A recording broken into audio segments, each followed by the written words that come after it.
If there's one name that continues to strike a perfect balance between nostalgia and modernity, it's Royal Enfield. And in 2025, the company doubles down on its winning formula with the newest version of a city cruiser that has already become a fan favorite, the Royal Enfield Hunter 350. The Hunter returns this year with subtle updates, refined performance, and styling that still turns heads, all while staying true to its retro urban DNA. So in today's video on Rev Radar TV, we're breaking down everything you need to know about the 2025 Royal Enfield Hunter 350A, from performance to design, features, pricing, and what makes it such a popular choice among young riders and city dwellers alike. Let's kick things off with the engine and performance. The 2025 Hunter 350 is powered by Royal Enfield's trusted 349cc J-Series engine, a single-cylinder, air-oil-cooled shock unit that now comes with minor refinements to improve combustion efficiency and vibration damping. It still makes around 20.2 horsepower at 6,100 RPM and 27 Nm of torque at 4,000 RPM. That might not sound mind-blowing on paper,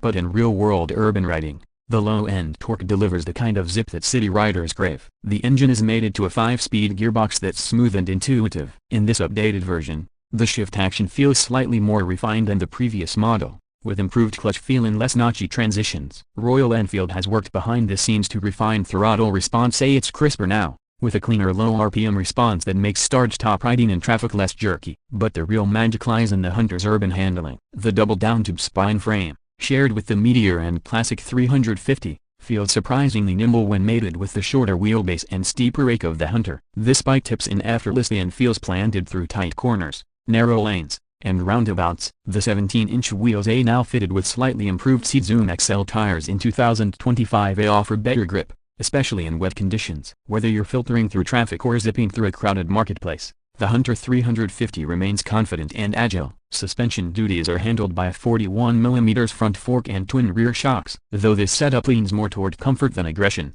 Royal Enfield has reportedly tweaked the damping slightly this year for better rebound control. As a result, potholes and speed bumps feel a bit more controlled. Ground clearance remains a decent 150mm, and the seat height at 800mm is friendly for shorter riders. Braking remains consistent with the previous model, a 300mm front disc and 270mm rear disc with dual-channel ABS as standard. The 2025 model gets a minor tweak in brake calibration, the front bite is a bit more progressive now, offering slightly better modulation in city traffic. Still, the rear brake continues to feel soft, but it's a trade-off for riders who prefer to ease into stops rather than grab a fistful of lever. Now let's talk design, and this is where the Hunter 350 continues to shine. Royal Enfield has maintained the minimal, retro-modern aesthetic of the original, but 2025 introduces a few fresh paint schemes and limited edition colorways that add flair. The base retro variant now gets a matte finish tank with minimal decals, while the Metro variant gets funkier, bolder color blocks, including dual-tone options like Dapper Ash,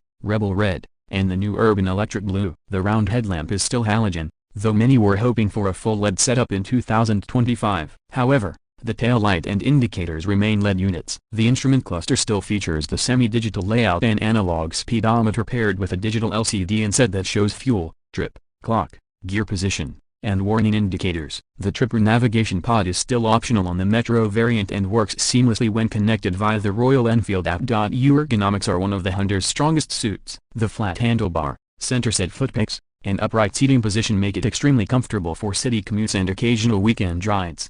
The 790mm seat height is approachable for most riders, and the seat itself has been slightly reprofiled in 2025 for better long-distance support. The grab rail is sturdy, and the under-seat panel design is clean with minimal overhang, giving the bike a trimmed, muscular rear profile. Fuel economy is always a big factor in this segment. The Hunter 350 continues to return a respectable real-world mileage of around 35 to 40 km/L depending on riding conditions, which means you can expect a range of roughly 450+ kilometers on a full 13-liter tank. That's more than enough for city rides, quick getaways, and even small touring adventures. As for tech, it's still pretty basic by modern standards, and that's not necessarily a bad thing. The Hunter 350 doesn't come loaded with electronics, but what it offers is reliable, practical, and easy to use. The inclusion of dual-channel ABS, a USB charger under the handlebar, and optional Tripper navigation is enough for the intended audience. The simplicity is part of the charm. So, what does it cost? The 2025 Royal Enfield Hunter 350 is priced very competitively, starting at approximately 1 Indian rupee and 60 paise lakh, ex-showroom, for the base retro variant and going up to around 1 Indian rupee and 85 paise lakh for the top metro variant with optional accessories and tripper pod included. In international markets like Southeast Asia, the UK, and Latin America, the pricing varies but remains one of the most affordable 350cc class bikes with retro appeal. Royal Enfield is also offering new accessory kits for 2025 including bar end mirrors, fly screens, engine guards, and touring seats allowing owners to personalize their Hunter even more. The new Urban Custom Kit is especially popular, blending copyright tracer touches with daily commuter practicality. Let's quickly talk about the competition. The Hunter 350 doesn't pretend to be a performance monster. It's not here to race KTM Dukes or outdoor Himalayan. Instead, it competes squarely with bikes like the Honda CB350 RS, Jawa 42, and Yazdi Roadster. What sets it apart is how simple and honest it is, an easygoing, approachable, handsome motorcycle that doesn't need a 100 features to feel special. In short, the 2025 Royal Enfield Hunter 350 continues to be one of the best value for money motorcycles in the retro commuter segment. It's lightweight by RE standards, fun to ride, loaded with personality, and it doesn't intimidate new riders. For urban dwellers looking for style, substance, and a dose of that Royal Enfield charm without spending a fortune, now this is a no-brainer. So, if you've been waiting to get into the Royal Enfield lifestyle without going full classic 350 or Meteor, the Hunter remains your perfect getaway drug. Whether you're chasing copyright culture vibes, commuting to work, or just want something to turn heads while zipping through city streets, the Hunter 350 continues to deliver with confidence and style. And there you have it, a full breakdown of the 2025 Royal Enfield Hunter 350. Let us know in the comments if you choose the Hunter over its rivals, and if you're already a proud owner. Share your experience below. Don't forget to like, subscribe, and hit that bell icon for more in-depth motorcycle reviews, comparisons, and launch coverage only on Rev Radar TV. Until next time, ride safe, stay curious, and keep your radar locked on the best machines the two-wheeled world has to offer.